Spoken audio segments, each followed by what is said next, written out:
Hello, fifth graders, soon to be sixth graders. I'm super excited to talk to you today about Dunedin Highland Middle because you guys will be Highlanders in no time at all.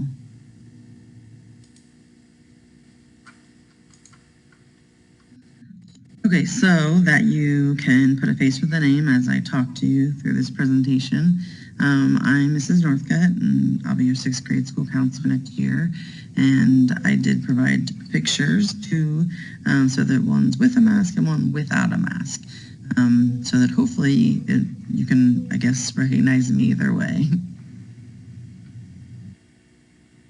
Okay, so there are obviously a lot of important people at our school. However, being that you'll be in sixth grade, I thought that we would kind of cover the key people that are within the sixth grade office that you'll deal with on a pretty regular basis next year. So first up is Mrs. Dolan, and she's our sixth grade assistant principal. It's got her contact info there and a little picture of her. And hopefully you'll see her in person, at some point sooner than later. Again, we've already seen my picture, right? So that's me and my contact information. And then last but certainly not least is Miss Herbert, and she's our sixth grade office clerk. So the three of us are in the sixth grade, it's like a grade level house, right? And it's at the bottom floor of building 3. All of that will make more sense when you get to come on campus at some point, but we are all in the same office and kind of the key people that you will see regularly.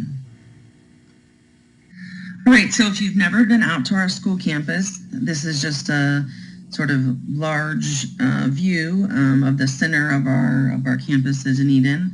And depending on the size of your elementary school, a lot of students come and they say, oh my gosh, it seems so large, or I'm going to struggle to get around in my classes. But just to sort of ease your mind, really most of your classes will be pretty close together. So if you're in the Center for Gifted Studies, all of your core subject classes are in the upstairs of Building 2, and other sixth grade classes are almost all in the downstairs of Building 3. So while you'll have to come out, so to speak, for, PE and electives and lunch, it honestly is truly not a lot of time or difficult to get around, and I can promise you, you have 4 minutes between classes and you will get it down pat in no time at all. So at this point, you're probably thinking, okay, Ms. Northcutt, sounds good, but you're dying to know, okay, middle school is so different. What will my day look like? So if you look at the screen, you can kind of get an idea. At Dunedin, our schedule is 7-period day, and it's a straight schedule. Your periods 1 through 7 are the same, exact order every day. So I know that some middle schools have different schedule setups, but at Dunedin, it's just a straight period 1 through 7, and you have that same order of classes every day. So if we just look at an example schedule on the screen, the 7-period day, you can see that within the 7 periods, every student will have the 4 required classes, okay, the core subjects, language arts, math, science, social studies, and then there are either, there are advanced levels or there may be accelerated honors levels, but in addition, in general, all the students will have those 4 core subjects. Then we look and see that reading is a course not all sixth graders will have. However, it depends on FSA scores. So if any of you get a level 1 or 2 on your FSA in reading, then you will be required to take a reading course, okay, which isn't a bad thing, but you just want to make sure that you obviously are giving 100% effort on your tests, as always, right? So the next spot you can see is PE, physical education. That is required for all sixth graders. There is a PE waiver if for some reason you needed to waive out, but there is a physical education class that's year-long that's otherwise required for all sixth grade students. Okay, then sort of depending on your schedules, where it gets a little confusing maybe, is you would have 1 or 2 electives. Some of that comes into play, or a lot of it comes into play with whether or not you have reading, which would take up one of your elective spots. or depending on the Center for Gifted Studies, they have students in there. You guys, CGS, we kind of cut it down and abbreviate. So Center for Gifted Studies, CGS students, you guys have the mandatory elective, which sounds weird, right, of the advanced academics class. And so that is one of your electives. And there's also this year the literature class, for those of you that will be in the Gifted Center, is technically optional this upcoming year, but we know that it's a great opportunity. It's a great core subject type material, but really a fun, interactive way to, kind of a reading class, but I'm going to send some additional info out to your teachers and counselor for you guys to review as you think about whether or not to sign up for that literature class. Okay, all students have the 30 minutes of lunch daily, and then there's 4 minutes, as I mentioned earlier, 4 minutes of passing time between classes, which, like I said, is plenty of time. The first week it might struggle a little bit, but other than that, you guys get it down really fast, and 4 minutes is plenty of time to get where you guys need to go. So that's just an example, just of kind of a broad idea of what to expect in terms of your schedule. So it is a big change from elementary, but you kind of get a visual now of what would be within your schedule and, sort of what to anticipate.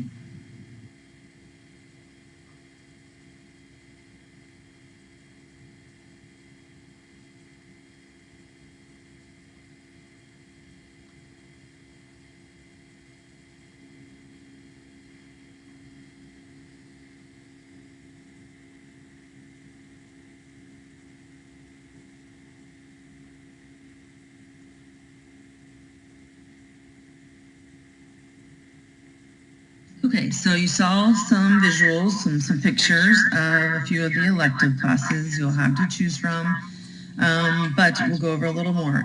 So right now we're going to move on to the course selection sheet, which is our sort of main goal here. And on the screen, I've just broken down the course selection sheet, sort of a top half and bottom half.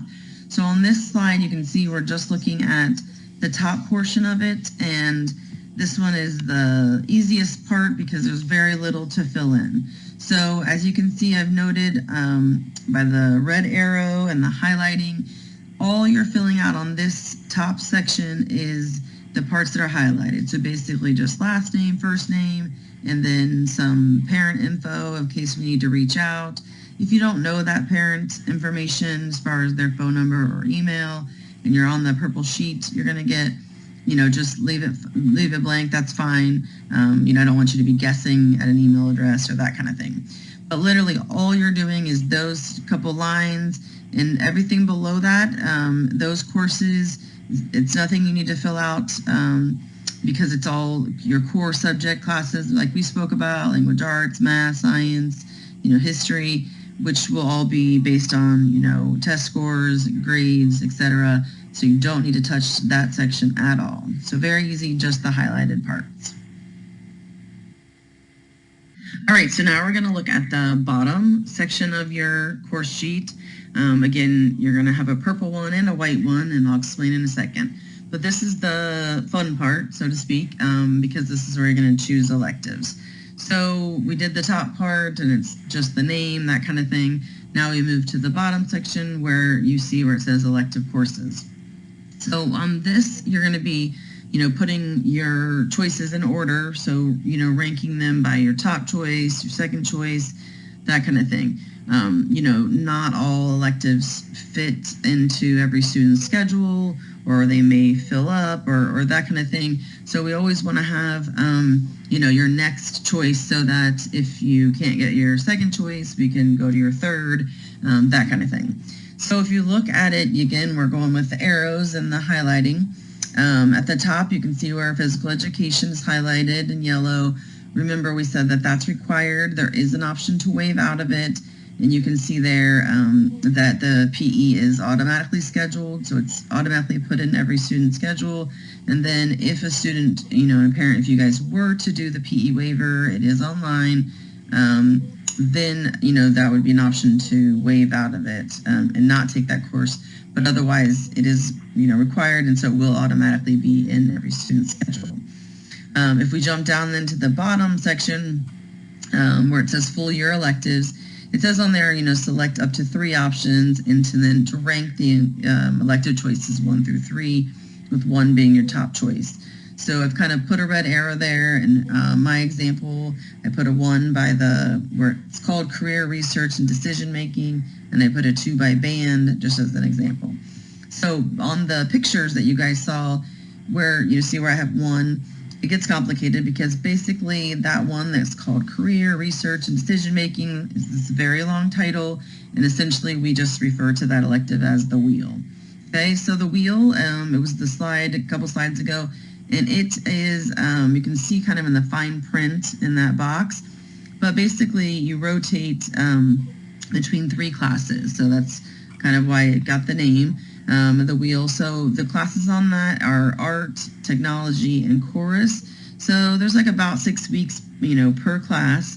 And then every student takes all 3 of them, in variety of order, but you take all 3 of those. And then at the end, it sort of falls usually like right before winter break. You make your choices, and then going into like which was your favorite, going into like after winter break for the second semester, you would take just one of those for all of second semester. So let's say you take art, tech, and chorus, and in let's say December, you have to rank those, and you say, oh my gosh, art was awesome, I loved it.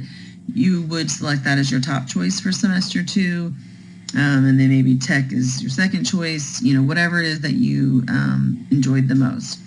And then, when we return, usually for second semester in January, then you would have just that course. So let's say that you got your top choice of art, then you would have just art, and you would take visual art for all of second semester, okay, which meaning until the end of the year, okay? So it sounds more complicated than it really is, but it's kind of a nice option just because it kind of allows you to get a little, piece of each, and then, choose which was your favorite. Okay, the other options there on the other side under performing arts, we've got orchestra, band, there's drill and Scottish dance, which is pretty, unique to Dunedin, being like the Scottish culture and the kilts and all of that.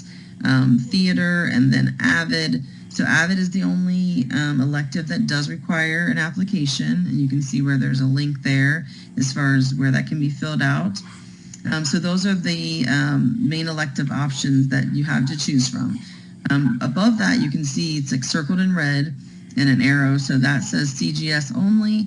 And remember, we said that was for Center of Gifted Studies. So students that are in that gifted magnet program also have the option for the literature elective that we spoke briefly about. Again, I'm going to send some info out on to that about that to your teachers and counselors so they can pass that on to the students that it applies to, just explaining more about the course so that you can kind of decide if that's something that you're interested in. Okay, a lot of the CGS students enjoy it, and I'll send out more info. All right, so you're going to do them in the order you want. So you can see an example, 1 by my first choice, 2 by my second choice.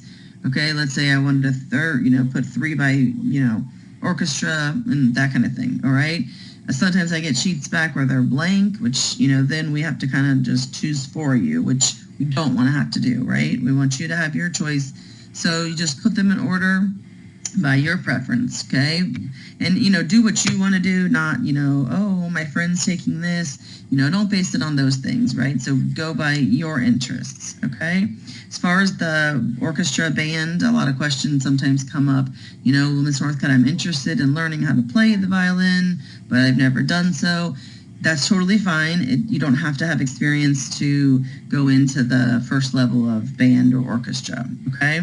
There are higher levels, but, with experience, but you do not have to, already know how to play an instrument in order to take those classes. All right, we're going to go on to the next part. Okay, so now we're going to talk about the purple sheet I kept referring to. So in your your, class, or whether you're doing it with your teacher or your counselor, you're going to have 2 of the exact identical course sheets, and one's purple, one's white, and you're going to wonder why you're having to do both. But after you fill out the purple one, your teacher or counselor will send it over to me so I can start entering your electives for next year. And then the white sheet should have the same exact info, so the same exact name and elective choices on it. You'll take that home and review it with your parents, and then have them parent signature and bring it back and turn it in again. Then your teacher or counselor will send that one over. So it is important that you touch base with your parents about this. Yes, you're going to be going into middle school, but they need to obviously be in the loop and approve of the choices you've made.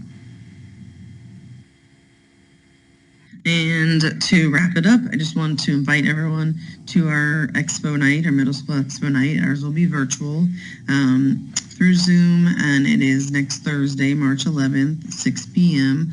And the link and info will be sent out by our principal, Mr. Basallo, and assistant principal, Ms. Dolan, very soon. But that would be a great opportunity for you and your parents to be able to hear some of this info we've covered, but then also additional info on, sports and clubs and those types of things. All right. So I'm super excited for you guys to jump in with us next Thursday on our Expo Night, and can't wait to meet all of you in person.